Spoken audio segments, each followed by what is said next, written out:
Hoje à noite eu vou iniciar com um testemunho pessoal.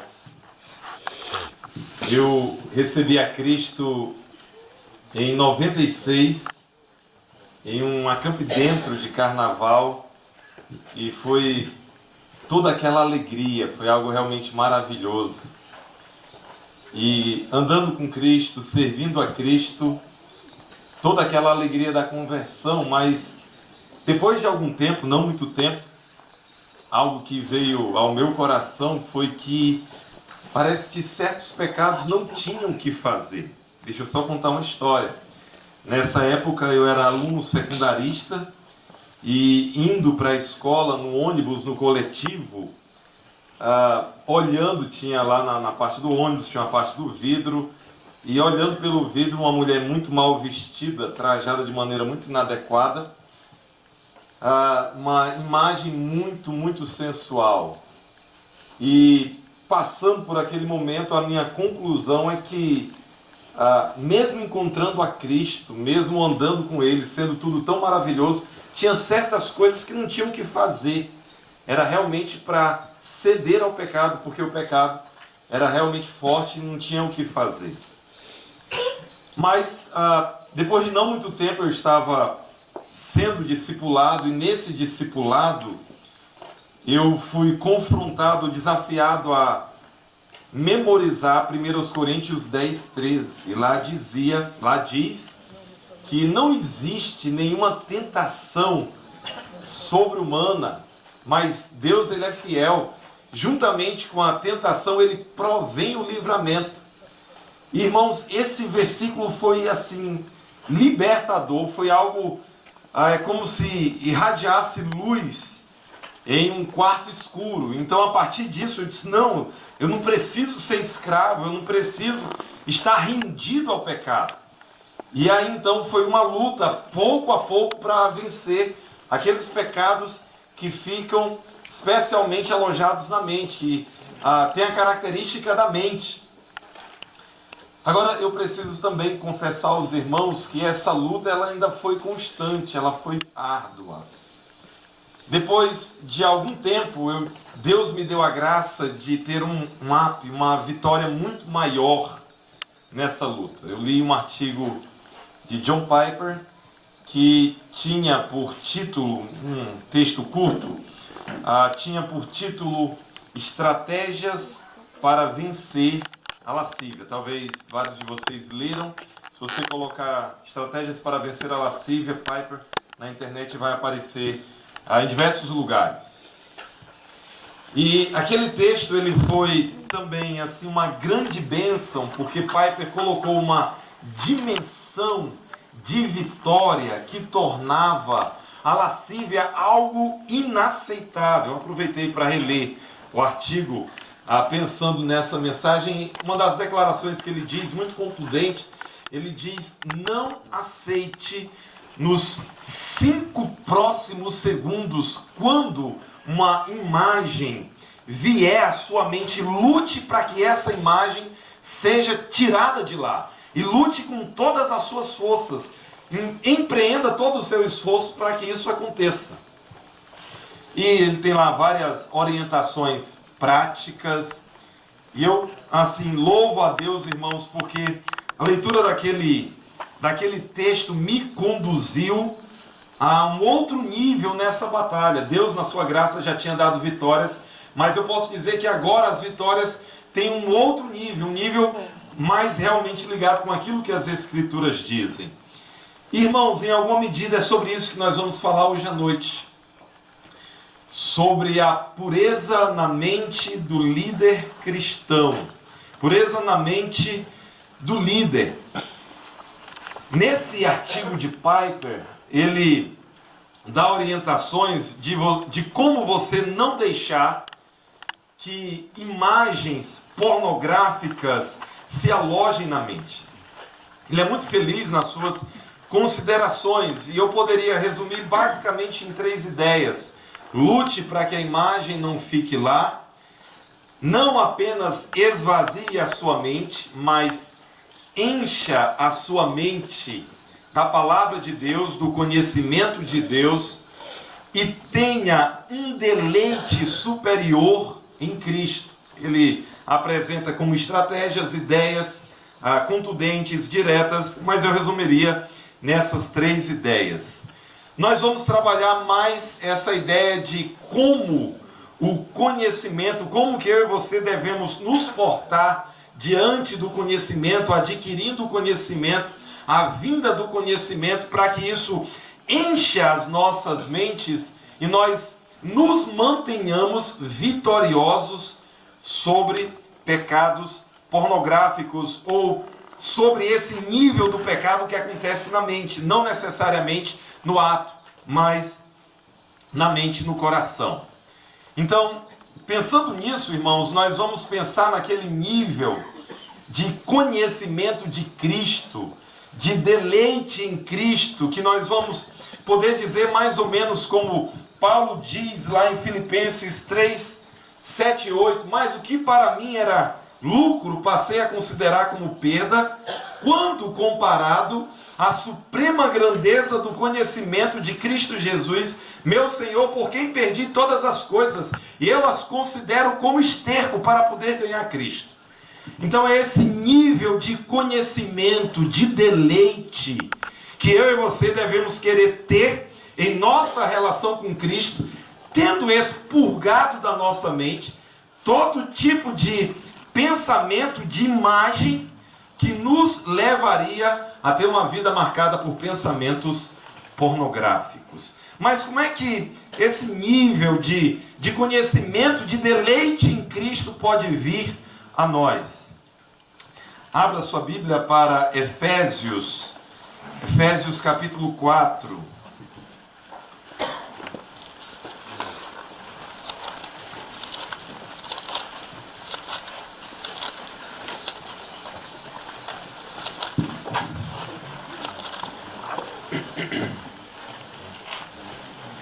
Efésios capítulo 4, leremos dos versos 17 até o 24 inicialmente.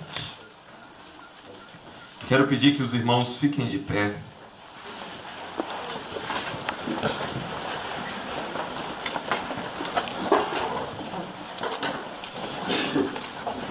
Efésios 4, dos versos 17 ao 24, assim nos diz: Isto, portanto, digo e no Senhor testifico, que não mais andeis como também andam os gentios, na vaidade dos seus próprios pensamentos, obscurecidos de entendimento, alheios à vida de Deus por causa da ignorância em que vivem, pela dureza do seu coração, os quais, tendo se tornado insensíveis, se entregaram à dissolução para, com avidez, cometerem toda sorte de impureza. Mas não foi assim que aprendestes a Cristo, se é que de fato o tendes ouvido, e nele fostes instruídos, segundo é a verdade em Jesus, no sentido de que, quanto ao trato passado, vos despojeis do velho homem, que se corrompe segundo as concupiscências do engano. Verso 23. E vos renoveis no espírito do vosso entendimento, e vos revistais do novo homem, criado segundo Deus, em justiça e retidão procedentes da verdade. Vamos orar, irmãos, mais uma vez. Nosso Deus, muito obrigado, Pai, por esse momento especial de adoração ao Teu nome. Tu és santo, santo, santo. Todo-Poderoso é o nosso Deus.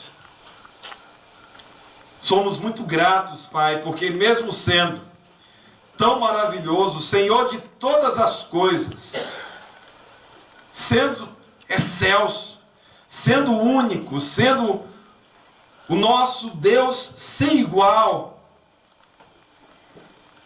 mesmo assim, o Senhor se importa conosco. E na verdade, em Cristo, o Senhor se agrada de nós. Pai, que nessa noite o nosso culto esteja agradando ao Senhor. que os nossos cânticos tenham chegado, ó Deus, à tua presença, que os nossos corações, os nossos pensamentos estejam te exaltando, ó Deus.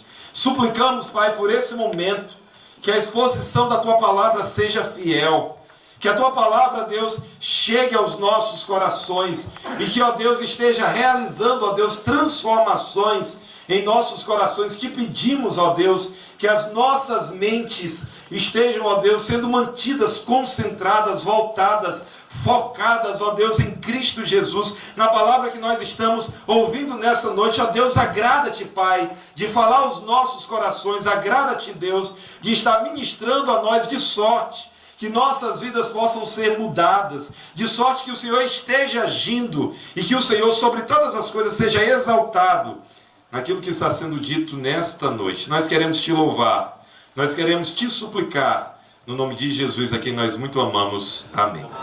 Queiram sentar, queridos.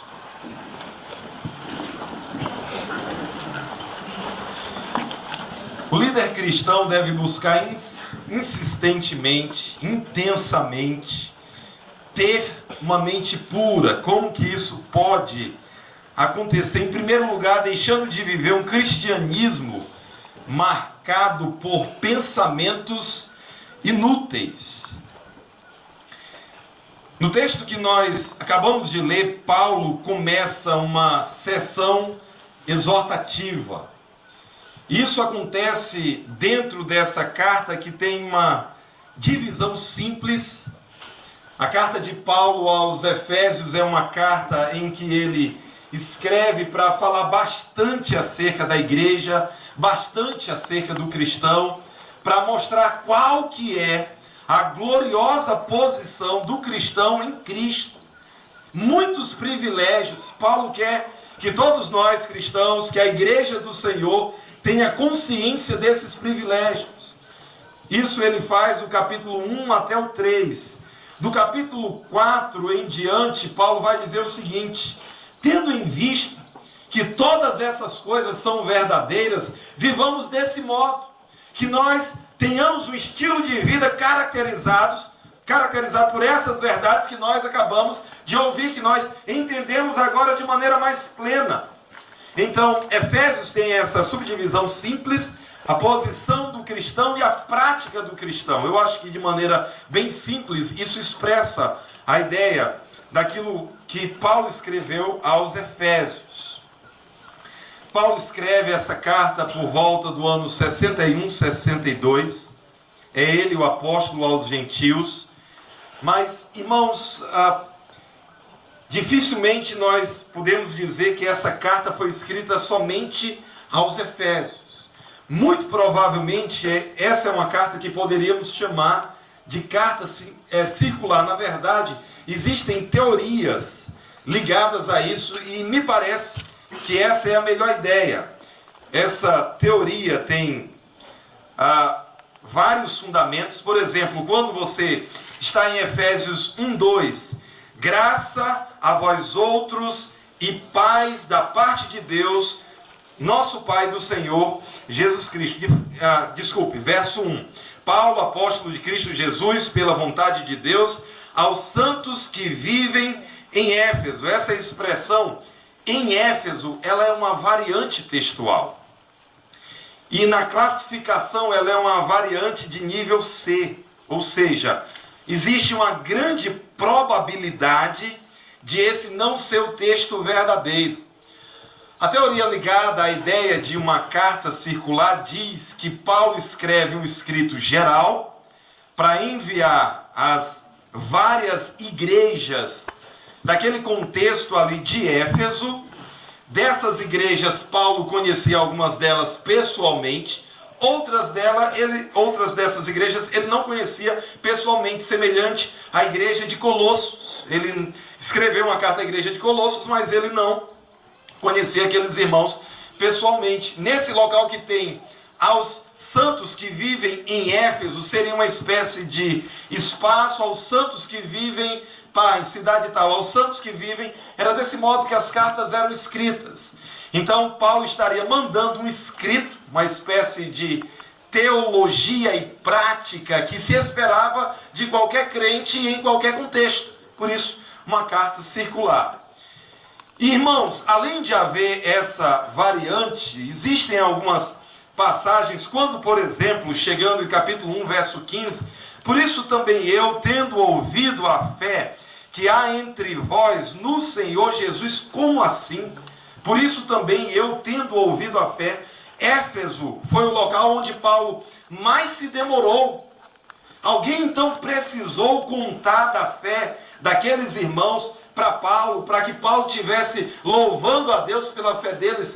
É algo realmente estranho. Capítulo 3, verso 1, a ideia é semelhante. Por esta causa, Paulo, sou prisioneiro de Cristo Jesus, por amor de vós, gentios, se é que tendes ouvido a respeito da dispensação da graça de Deus a mim confiada para vós outros. Como assim? Será que durante o ministério de Paulo eles não tinham conhecimento? Alguns dizem, desde que Paulo saiu de Éfeso até a escrita da carta, passaram 5, 6 anos, tinha tanta gente nova que Paulo precisou escrever isso. Irmãos, a explicação é realmente muito simples.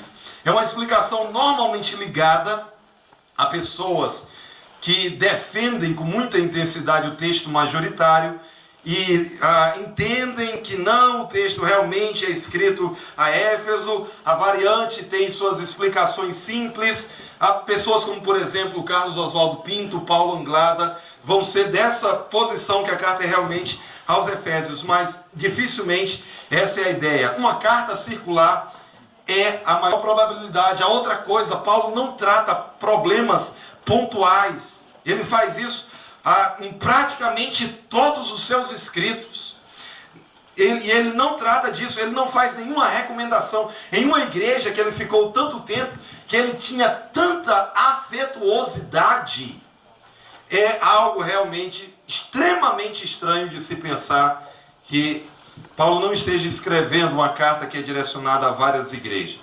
Então, o que nós chamamos de aos Efésios, a carta aos Efésios, é mais provavelmente um escrito circular, uma carta destinada a diversas igrejas. Tem um outro argumento que esse é mais debatível. A palavra igreja quase sempre aparece no seu contexto aos Efésios, não se referindo a uma igreja local, mas à igreja no seu sentido mais amplo. Mas esse argumento é mais debatível.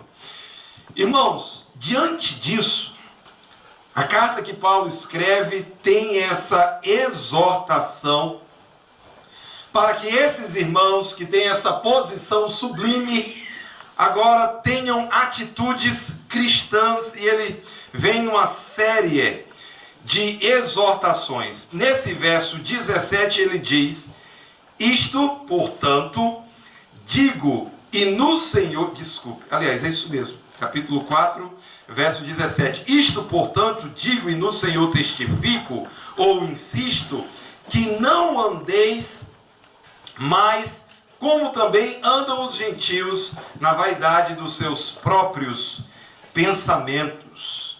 Paulo exorta aqueles irmãos a não andarem como andam os gentios, a eles rejeitarem aquilo que caracteriza os gentios.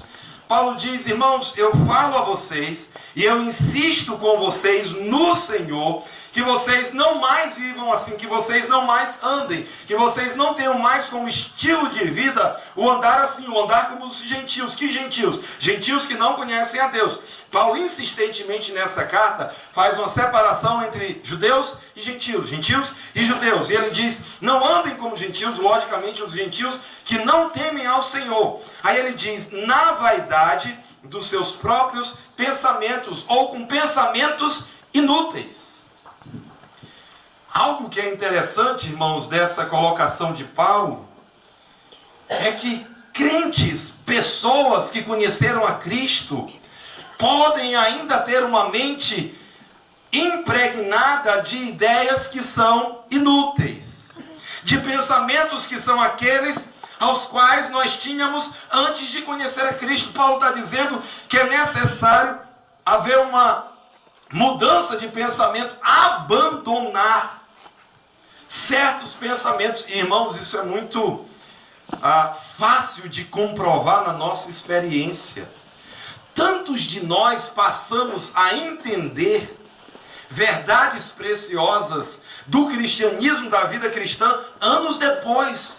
Recebemos a Cristo, uma alegria gigantesca nos invade, o abandono de certos pecados, de vários pecados, vitórias maravilhosas, mas várias coisas elas vão mudando a partir com o passar dos anos. E Paulo está dizendo, olha, vocês têm que abandonar os pensamentos inúteis que caracterizam os gentios que não conhecem a Deus. Então uma transformação na nossa mente vai acontecer com o abandono de ideias que nos caracterizavam antes. Obscurecidos de entendimento, aqui ele está descrevendo os gentios, as pessoas que não tiveram uma conversão, são obscurecidas no entendimento, o seu entendimento é cheio de trevas, são alheios da vida de Deus. A vida de Deus não está em tais pessoas, por causa da ignorância em que vivem. Mais uma vez, algo ligado às ideias, ao conhecimento, à falta de luz. Essa expressão, falta de luz, trevas, luz, ele vai usar um pouco mais na frente em Efésios capítulo 5. Mas Paulo vai dizer que essas características, a falta da vida de Deus, uma mente cheia de trevas, pensamentos inúteis, todas essas coisas nos caracterizavam antes. Verso 19, os quais, tendo se tornado insensíveis, agora chega no campo da sensibilidade, se entregaram à dissolução eles se entregam a comportamentos reprováveis para, com desejos intensos, com avidez, cometerem toda sorte de impureza. Paulo está dizendo, essas coisas devem ficar em um período de tempo em que nós não tínhamos passado pela conversão. E, irmãos, a nossa busca insistente por uma mente pura deve levar em conta que eu e você devemos abandonar pensamentos fúteis. Algo que em alguma medida nos deixa meio que tristes, pasmos, é que para muitos de nós os anos vão passando e nós conservamos certas ideias realmente muito estranhas. Pensamentos estranhos, pensamentos impróprios, pensamentos que deveriam ter ficado no nosso período de incredulidade. Pensamentos que agora não devem mais fazer parte do nosso caminhar, da nossa história. E, irmãos, é incrível como essas coisas ainda acontecem. Talvez você vai dizer, não, Cleito, mas isso já tem acontecido conosco. Existem, quando nós pensamos no que tem sido chamado de ídolos do coração, e tem sido tão difundido, graças a Deus, o combate a essas coisas, há um destaque para 3 áreas. A área do poder, a área do dinheiro e a área também, além do poder, além do dinheiro, a área da pornografia, a área do sexo. É interessante, irmãos, que algumas ideias parecem que continuam alojadas conosco. Algumas pretensões antigas parecem que continuam alojadas conosco. Nós vamos falar um pouco mais dessa área da pornografia, mas pensando, por exemplo, em termos de poder, nós de um meio mais congregacional temos menos problema com isso. Denominações que concentram agências grandes, quando envolve poder, cargo, altos salários, prestígio. É interessante como muitos e muitos crentes se portam exatamente como pessoas que ainda têm pensamentos daquele período que estavam no mundo. Eu acho que isso nos atinge menos, mas em alguma medida ainda nos atinge. De certa forma, queremos poder nos ambientes onde nós estamos, nos relacionamentos nos quais nós estamos inseridos. Nós queremos ainda ter um domínio, nós queremos predominar e muitas vezes nos utilizando de meios totalmente impróprios. pensamentos que deveriam ter ficado lá no mundo, lá naquele período que nós não conhecemos a Cristo, andam conosco. Parece que na área do dinheiro a situação é pior. Irmãos, uma das coisas que são lamentáveis é que pastores, missionários também, alguns deveriam ter desejado ter feito não um curso em um seminário, mas algo que dá muito dinheiro, porque o aspecto do dinheiro é algo que está muito vinculado, há um desejo, há uma vontade muito grande de ter mais dinheiro, de ter mais coisas, e muitas vezes isso tem se tornado um embargo gigantesco para o avanço da obra. É interessante, algo que está ligado aos períodos de avivamento, é que eles normalmente estavam mais dispostos a salários menores, a enfrentar desafios, a ir a locais que pessoas não queriam ir, a levar o evangelho, a expansão do evangelho acontecer dentro dessa perspectiva. Isso é uma característica bem perceptível nos períodos de avivamento, mas nos períodos mais ordinários parece que há um desejo muito intenso para nós termos mais e mais coisas. E rapidamente nos reportamos a 1 Timóteo capítulo 5. Não, mas olha, está escrito lá que o obreiro que ele se afadiga no ministério da palavra, ele é digno de dobrados honorários. Agora, irmãos, parece que nunca pensamos que a pessoa que escreveu essas palavras escolheu viver uma vida extremamente simples. Aquele que é o nosso Senhor, aquele que é o Rei dos Reis e Senhor dos Senhores, ele veio nesse mundo e ele viveu uma vida extremamente simples. O problema é que nós nem consideramos essa possibilidade. Eu não estou dizendo, irmãos, que é pecaminoso a igreja dar bons salários ao seu pastor, está escrito. Mas parece que nós não consideramos uma outra opção. Algo que nós não deveríamos esquecer. A simplicidade não foi um acaso na vida de Jesus, de Paulo e dos demais apóstolos. Isso não foi algo que aconteceu, coitadinhos, eles não tinham como ir além e viveram a vida simples que eles viveram. Você pode ter certeza que não. Eles poderiam ter vivido vidas bem abastadas. Eles escolheram a simplicidade. Conservamos, irmãos. Desejamos. Algo parece que quer mais e mais. Novas tecnologias, novas descobertas. Isso novo, nossa, isso vai me ajudar nisso, vai me ajudar nisso, vai me ajudar naquilo. E queremos mais e mais e mais e mais. Deveríamos pelo menos considerar uma outra possibilidade. Isso está de acordo com novos pensamentos a partir do que nós conhecemos em Cristo. Mas Paulo ele nos diz que devemos abandonar esses pensamentos inúteis, fúteis, vazios, indevidos, impróprios. Se a coisa continua, leva a práticas impuras, há uma perda da sensibilidade, até que eles se entregam com avidez àquilo que é reprovado e a toda sorte de impureza. Uma segunda maneira de buscar intensamente uma mente pura é, além de estar desejoso de abandonar pensamentos inúteis, é também passar por uma renovação da mente. No verso 23, Paulo nos diz: e vos renoveis no espírito do vosso entendimento. Paulo está orientando que eles estejam continuamente buscando uma renovação nos seus pensamentos. Não é simplesmente deixar, não é simplesmente abandonar alguns pensamentos, mas é substituir esses pensamentos por outros. Essa é a ideia de renovação da mente, é a mesma ideia de Romanos 12, 2. Agora, algo que é válido de destacar, no verso 22, Paulo diz: no sentido de que, quanto ao trato passado, vos despojeis do velho homem que se corrompe segundo as concupiscências do engano.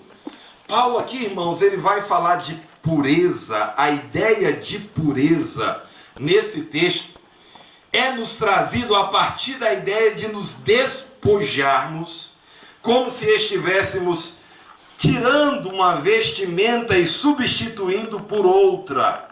Ele diz: quanto ao trato passado, vos despojeis do velho homem, que se corrompe segundo as concupiscências do engano. Então esse homem se corrompe, era assim que ele era. Se despojem, tiremos, que isso seja afastado de nós. Ele diz: e vos renoveis, que aconteça uma renovação, e essa renovação é um presente contínuo, que isso esteja de fato acontecendo e continuando a acontecer. Parece que essa é a ideia lá de Filipenses capítulo 3, versos 7 e 8. Paulo diz que considerava todas as coisas grandes benefícios. Eu considero tudo como esterco por causa da suprema grandeza do conhecimento de Cristo Jesus, meu Senhor. Eu quero conhecê-lo, eu quero ser achado nele, eu quero mais e mais afunilar o meu relacionamento com Cristo. Ele diz: e vos renoveis, nesse verso 23, no espírito do vosso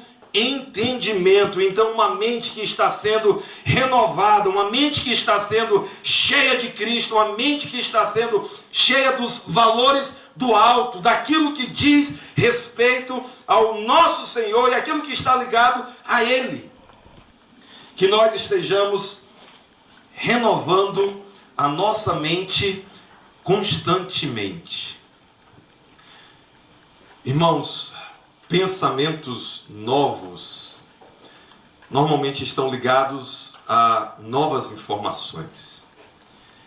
E eu posso dizer que informações que não precisam ser necessariamente novas, mas novas para nós. Não é que são novas, não é que surgiram agora, ontem, mas nós não tínhamos tais informações.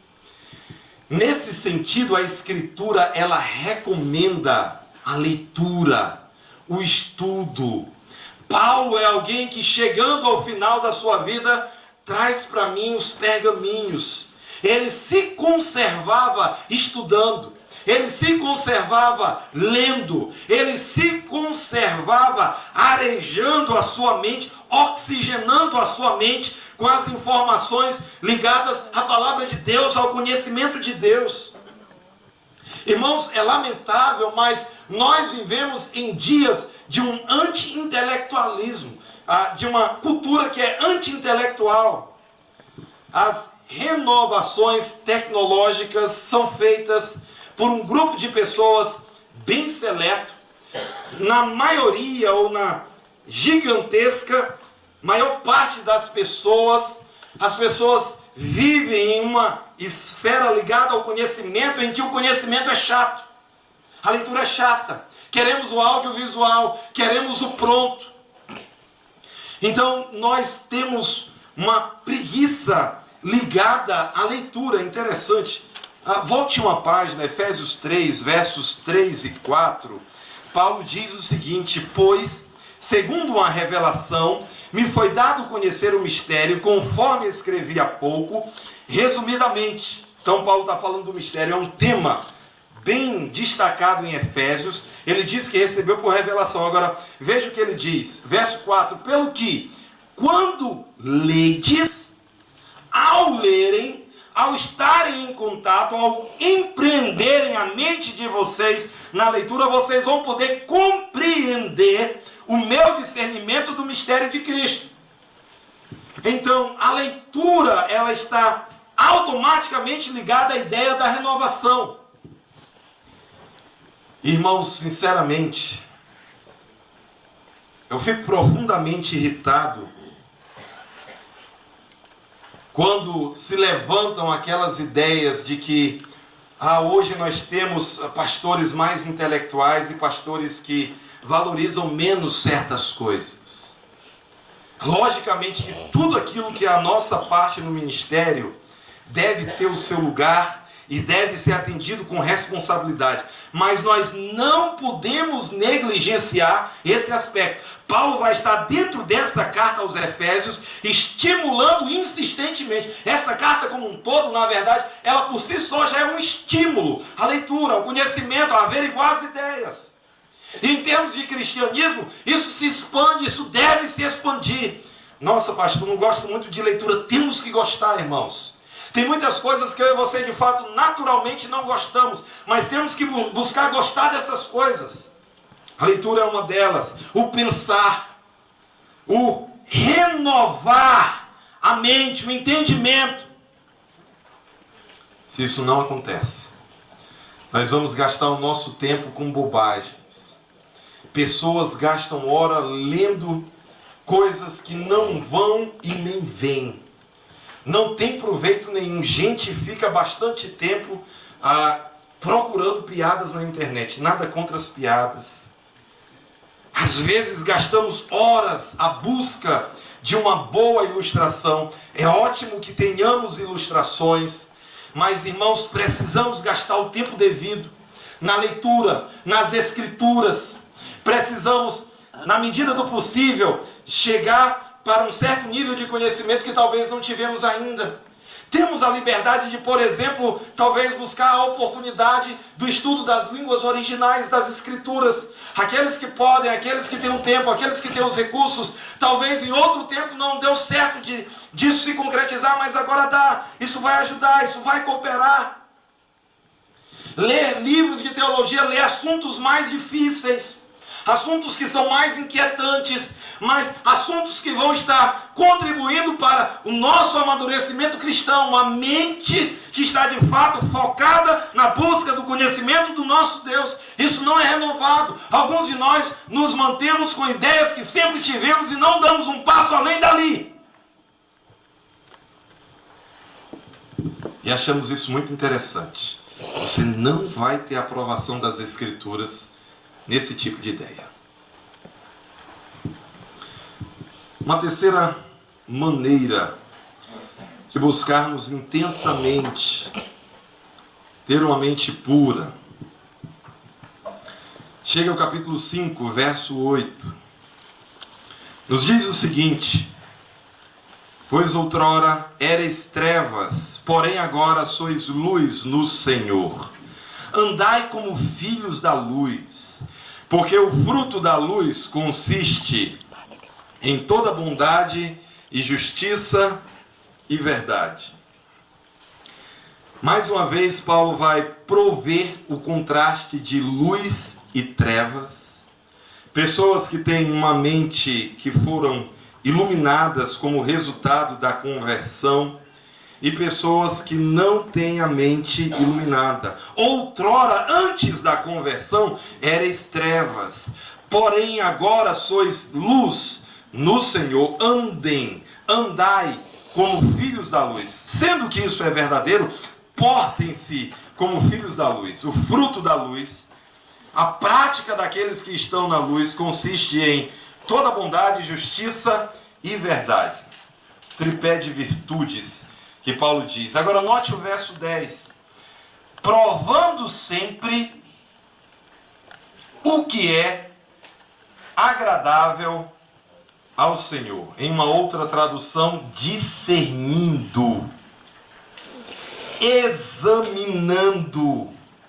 A ideia aqui é que nós estamos em um empreendimento mental, em um empreendimento de conhecimento, para que estejamos percebendo aquilo que é agradável ao Senhor. Isso é pureza, irmãos. Deixe-me dizer algo que ontem eu já falei um pouquinho, mas eu penso que é necessário enfatizar. Nós temos aqui na carta aos Efésios o conceito de pureza. Paulo se utiliza de outros termos para falar desses resultados. O resultado, por exemplo, da pureza, da santidade que deve aparecer na vida do cristão.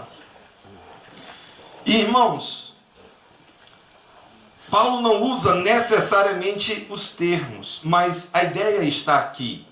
Mais uma vez, eu quero que os irmãos pensem que a pureza não é um nível além daquilo que nós já entendemos de santidade.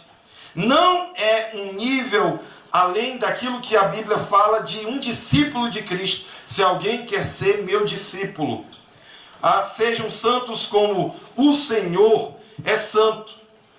Então nós temos essas orientações nas Escrituras ligadas à santidade e à ideia de pureza. Agora, Paulo não usa essa terminologia. E é interessante, irmãos, que se de fato a pureza fosse um nível além, fosse um degrau mais alto do que aquilo que nós entendemos como santidade, Paulo teria usado essa palavra, mas ele não usa. É muito provável que os seus leitores não tinham familiaridade.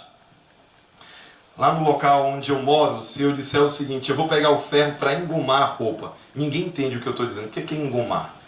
Eu vou pegar o ferro para passar a roupa. Não adianta eu usar engomar. Se eu usar engomar, eles não vão entender. Aqui todos nós entendemos. É o nosso contexto. Não é isso? Lá não. Parece que o contexto ao qual Paulo escreveu não tinha uma compreensão, ou tinha aquela compreensão usada ao entendimento litúrgico. Purificar significa purificar coisas. Tempos depois, apenas nas cartas pastorais. Mas, queridos, o que é interessante é que o conceito de pureza está aqui. Paulo insiste. Algo, irmãos, que deve ser então entendido por nós a partir disso é o seguinte: nós precisamos não dar à pureza um status além, não mistificá-la, não buscar níveis que o Novo Testamento não nos apresenta. Mas a outra coisa que nós podemos dizer também é o seguinte: não podemos pensar em um cristianismo que seja 1 milímetro a menos do que isso que está sendo dito. Eu e você então temos que abandonar velhas ideias, velhos conceitos, velhos pensamentos. Eu e você então temos que constantemente renovar a nossa mente. Isso é preciso ser constante, isso é preciso ser parte do nosso empreendimento. Eu e você precisamos examinar para percebermos e distinguirmos aquilo que é agradável ao Senhor. A nossa relação se baseia naquilo que Deus aprova, naquilo que é agradável ao Senhor. Em todas essas coisas, a pureza vai vir, vai brotar e vai permanecer em nossas mentes. Mas tem um último nível, irmãos. Eu quero que você agora volte a Efésios capítulo 1, versos 15 até o 19. Efésios 1, dos versos 15 ao 19.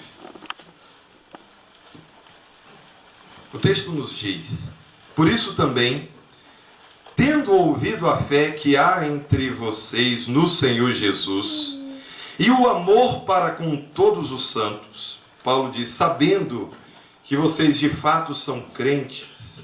Verso 16: não cesso de dar graças por vós. Ele faz sua habitual ação de graças, faz de maneira muito rápida, o que também é estranho quando pensamos que ele está escrevendo somente a Éfeso. Normalmente ele faz esse momento de ação de graças de uma forma um pouco mais prolongada, mas se de fato é verdadeiro a ideia que ele está escrevendo para leitores diversos, ele faz isso de maneira muito rápida. Ele diz: dou graças por vocês, não cesso de dar graças por vós.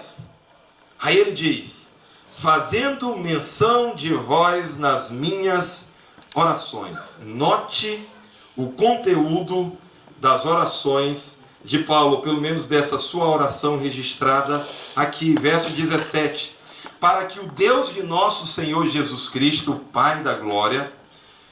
Normalmente nas orações de Paulo, ele pega títulos ou ele acrescenta adjetivos ligados àquilo que ele está dizendo. Por exemplo, em 2 Coríntios capítulo 1, o Pai das consolações. Ele está falando sobre consolar, o desejo que sejam consolados, o Deus que cumpre promessas. E aqui ele está falando o Pai de nosso Senhor Jesus Cristo, está muito ligado com aquilo que ele vem dizendo no início do capítulo 1, das diversas bênçãos espirituais nas regiões celestiais que o crente tem. Isso é dado, provido pelo Pai do nosso Senhor Jesus Cristo, como está escrito no verso 3. Ele diz: para que o Deus de nosso Senhor Jesus Cristo, o Pai da glória, ou o Pai glorioso, conceda espírito de sabedoria e de revelação no pleno conhecimento dele.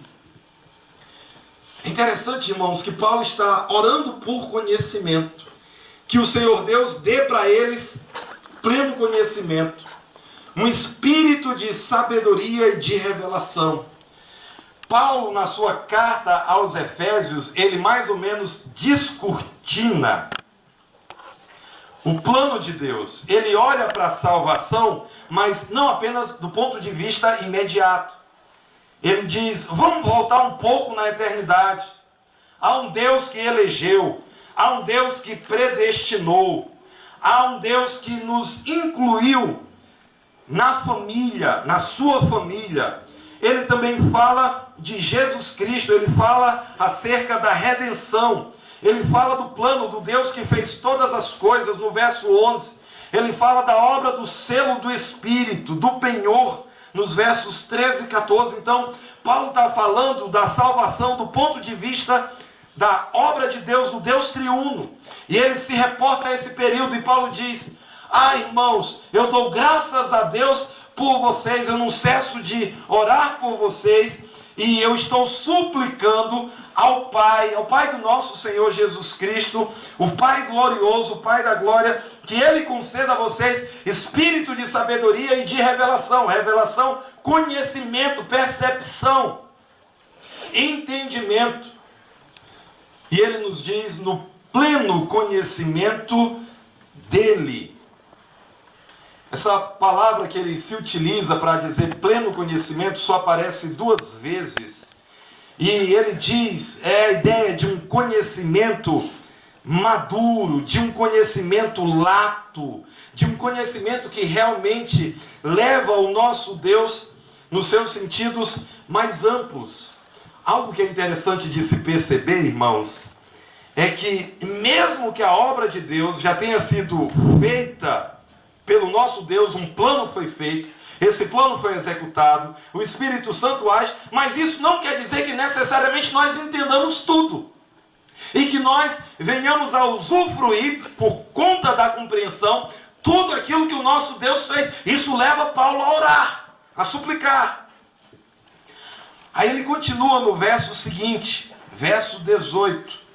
Ele diz: iluminados os olhos do vosso coração. Ele está agora se utilizando de uma espécie de hebraísmo. Os autores do Antigo Testamento se utilizavam. A palavra coração nos traz uma ideia de uma iluminação interna, mente, coração, para que eles sejam iluminados, para que venha luz. Essa ideia de luz, trevas, sejam iluminados, está muito ligado com a ideia de termos a luz para a compreensão. Essa é a ideia que Paulo se utiliza. E ele pega e diz: para que sejam iluminados os olhos do vosso coração, para que haja uma compreensão interna em vocês, algo não apenas superficial. Aí ele diz: para saber, e ele vai falar de 3 coisas. Qual é a esperança do seu chamamento? Qual a riqueza da glória da sua herança nos santos? E qual a suprema grandeza do seu poder para conosco, ou para com os que cremos, segundo a eficácia da força do seu poder? Paulo ora para que eles entendam a esperança para a qual foram chamados, aquilo que estava ligado à sua vocação.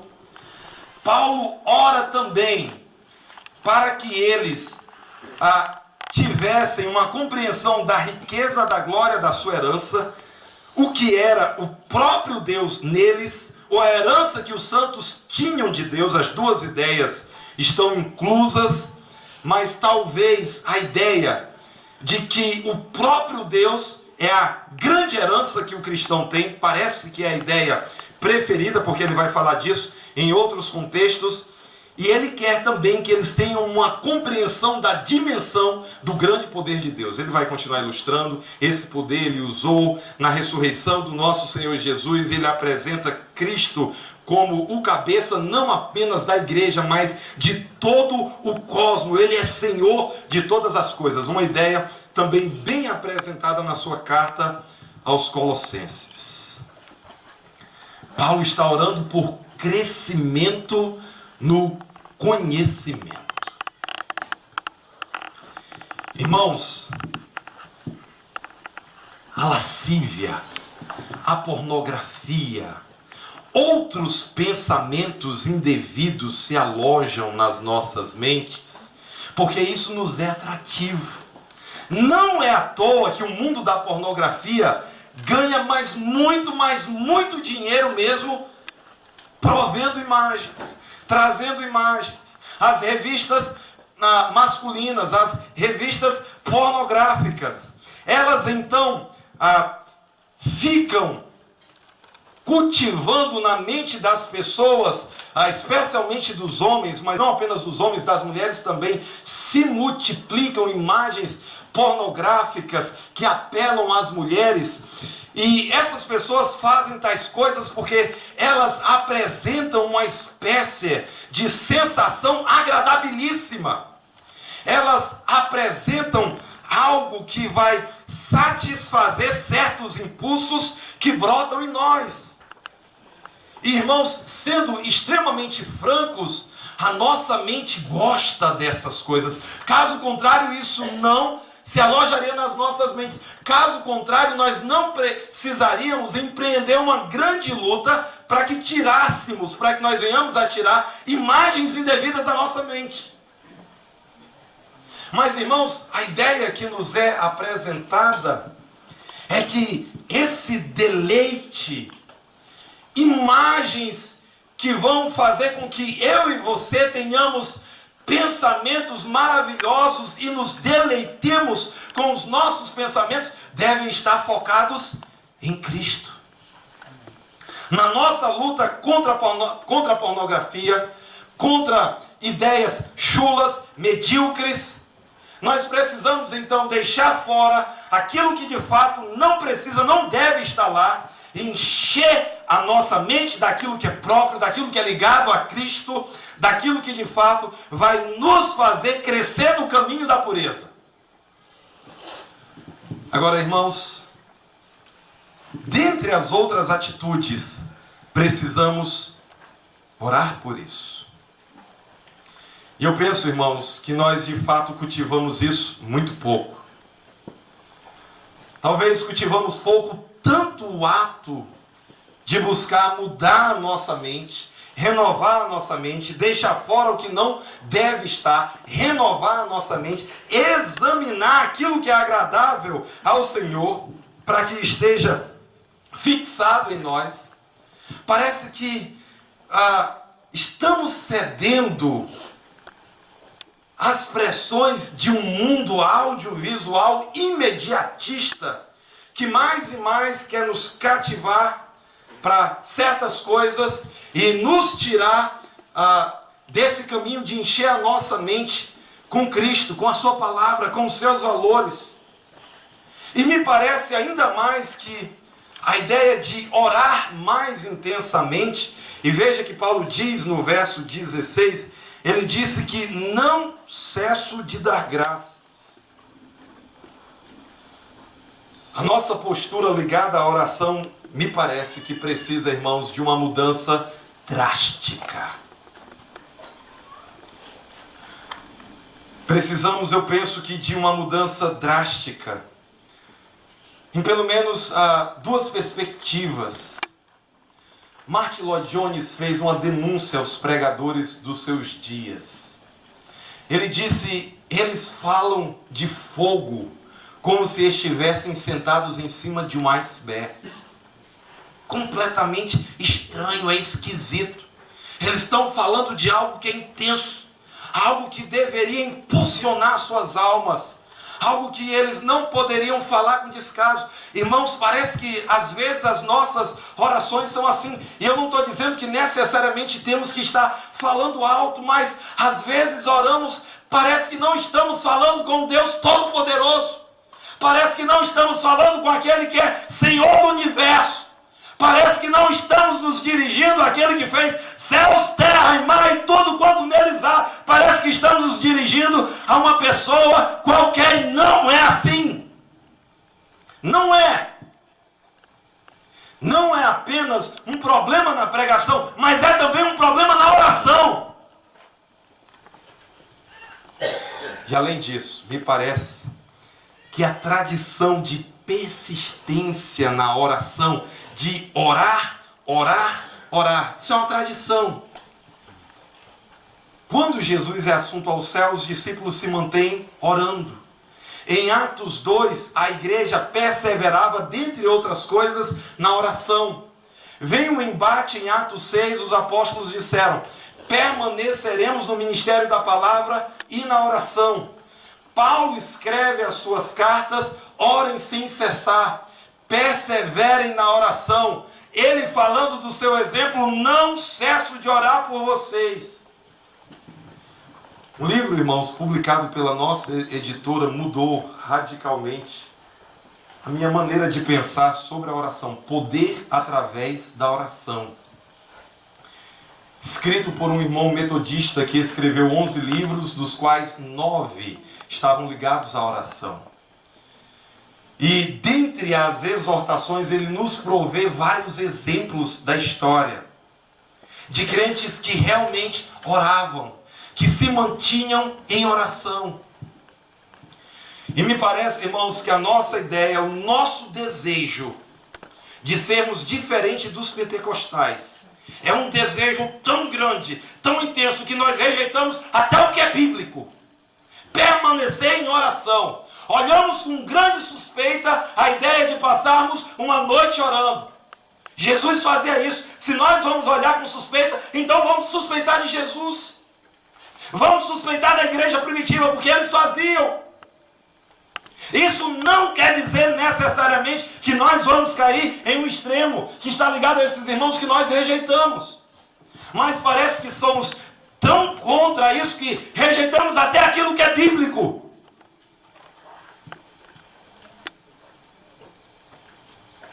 E a nossa vida de oração é chula, é débil, é insignificante. Não perseveramos na oração. E muitas vezes, quando perseveramos, não é por conhecimento. Oramos por aumento de salário, nosso coração ardendo por mais coisas, por mais dinheiro, por mais isso, por mais aquilo. Daniel fez jejum para entender aquilo que estava sendo trazido para ele. Paulo orava sem cessar para que eles conhecessem, para que eles entendessem. Paulo está dizendo: coisas tão grandes, tão sublimes foram feitas por nós e em nós. Eu oro sem cessar para que vocês entendam, para que seja dado espírito de sabedoria e de revelação, para que vocês entendam isso, isso e isso. E ele não para. No final de Efésios 3, ele se mantém orando. Mais uma vez, ele vai insistir nessa ideia de conhecimento, crescer no conhecimento.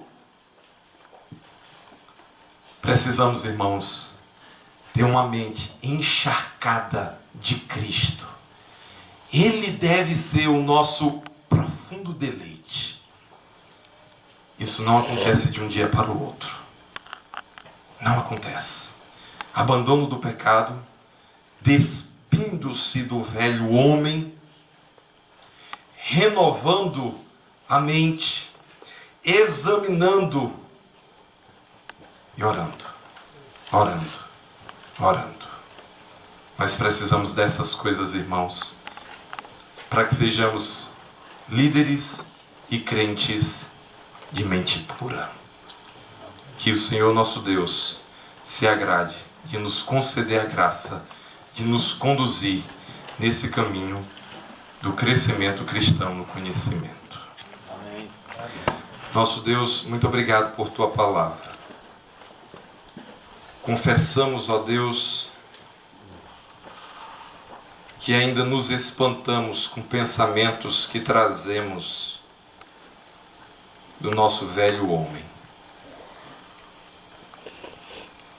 Suplicamos, ó Deus, que o Senhor nos dê a graça, Pai, de buscarmos essa renovação da mente que a Tua palavra nos diz.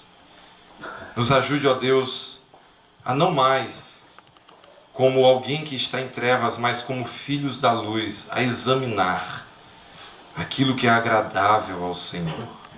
Nos dê a graça, Deus, nos dê a bênção, Pai, e sobretudo nos ajude a Te buscarmos muito mais do que o que temos Te buscado em oração, para que a compreensão do Senhor venha a nós, para que um profundo deleite de Cristo governe as nossas mentes e corações, e para que, em vez de desejos lascivos pornográficos, tenhamos, como Paulo disse, um desejo intenso pelo conhecimento, a grandeza do conhecimento de Cristo Jesus, o nosso Senhor. Nos ajude, Deus. Nos dê Tua bênção, Pai. Suplicamos essas coisas gratos, em nome de Jesus, a quem nós amamos. Amém.